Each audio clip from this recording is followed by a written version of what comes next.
Vtcc is the Vermont Cannabis Collaborative. We're talking here tonight about legalizing cannabis the Vermont way, about a common sense commerce approach to legalization that accounts for entrepreneurialism, yes, but also education, workforce training, medical and recreational aspects of cannabis use. Vtcc, as I understand it, is looking to start a dialogue around what is a sensible way for Vermont to approach this question of medicinal and recreational cannabis going forward.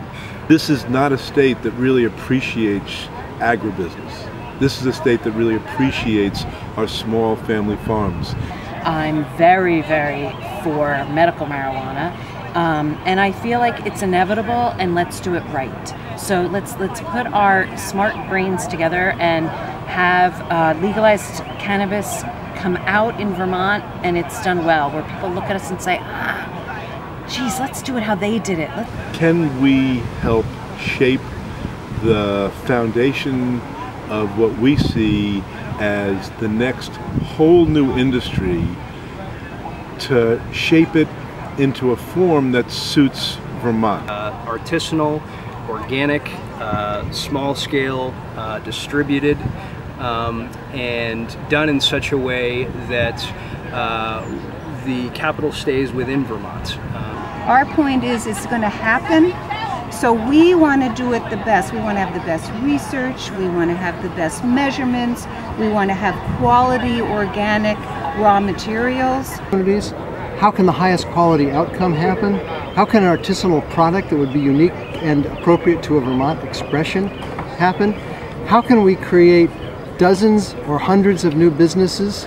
Vermont's about independent thought, you know, and that's the Vermont way. I think we have to be very careful that we don't draft what the other states are doing. We can certainly learn from them, but one of the things I take pride in having been in Vermont and had my life and career here was that ability. Like, such inspirational people, whether it's Ben and Jerry's or, you know, Jake Carpenter or, you know, Jeffrey Hollander or Alan Newman, like, you know, Hinda Miller is another example, like incredible free thinkers that just saw another way of doing things. And the industry to be strong artisanally so that it really serves the needs of the people in Vermont, both from an economic, a cultural, and a practical standpoint.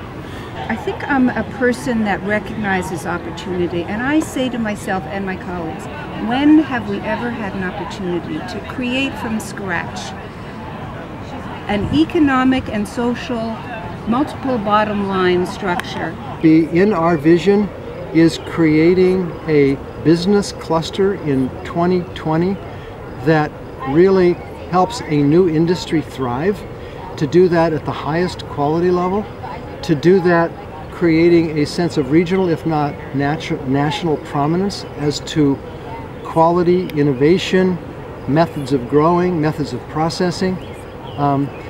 So if by 2020 we want to have this cluster of excellence in business, as soon as possible, ideally 2016, we have a framework that begins business development down this path. People, and we started, you know, pontificating about what's going on and why it's not being done right and why we know the way to do it. And the next thing I know, here we are with the Vermont Cannabis Collaborative.